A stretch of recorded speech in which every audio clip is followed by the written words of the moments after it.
सीता एक छोटे से गांव की सीधी सादी लड़की थी। उसके पिता मजदूरी करते थे और माँ दूसरों के घरों में बर्तन मांजती थी। गरीबी इतनी थी कि कई बार घर में चूल्हा भी नहीं जलता था, लेकिन सीता के हाथों में एक अलग ही जादू था, खाना बनाने का जादू। माँ से उसने सीखा था कि प्यार और सब्र से बनाया गया खाना कभी फीका नहीं होता। समय बीता और सीता की शादी शहर के एक बहुत अमीर परिवार में हो गई। ये परिवार शहर में अपने रुतबे, पैसों और बड़ी हवेली के लिए जाना जाता था। शादी के दिन लोग फुसफुसा रहे थे, गरीब घर की लड़की पता नहीं कैसे रहेगी इस रईस खानदान में। इस घर में पहले से एक बहू थी, काव्या, सीता की जेठानी। काव्या बड़े घर में पली बड़ी थी, महंगे कपड़े, नौकर चाकर और खुद को सबसे ऊपर समझने की आदत। उसे ये बिल्कुल पसंद नहीं था कि एक गरीब घर की लड़की इस घर की छोटी बहू बने। शादी के बाद पहले ही दिन काव्या ने ताना मारा, अरे सीता, तुम्हें तो शायद ऐसी बड़ी रसोई की आदत भी नहीं होगी। हमारे यहाँ खाने का स्तर बहुत ऊंचा है। सीता चुप रही। उसकी आंखें झुकी हुई थीं, लेकिन दिल मजबूत था। घर में रसोई का सारा काम काव्या के हाथ में था।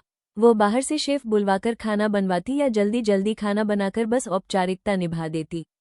घर वाले खाते तो थे, लेकिन उस खाने में अपनापन नहीं होता था।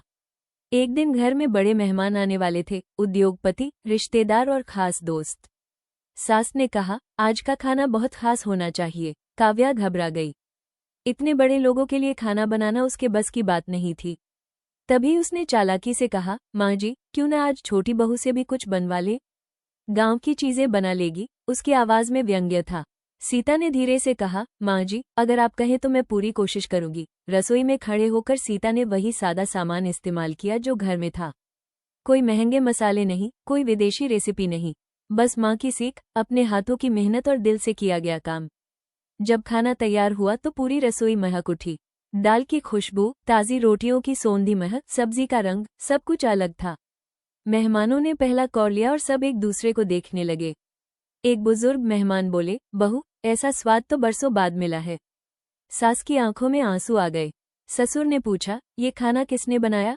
सीता घबराते हुए आगे आई, जी, मैंने। उस दिन पहली बार काव्या का चेहरा उतर गया। जिस काम को वो हमेशा छोटा समझती थी, वही काम सीता की पहचान बन गया। इसके बाद घर में रोज सीता से खाना बनवाया जाने लगा। घर के लोग खुश रहने लगे। सास ने एक दिन सबके सामने कहा, गरीबी हुनर नहीं छीनती, घमंड ही इंसान को खाली कर देता है। काव्या को अपनी गलती का एहसास हुआ। उसने सीता से माफी मांगी। सीता ने मुस्कुराकर कहा, घर तभी घर बनता है जब दिल मिलते हैं। और इस तरह एक गरीब लड़की ने अपने हुनर, सब्र और संस्कारों से न सिर्फ रसोई, बल्कि पूरे परिवार का दिल जीत लिया।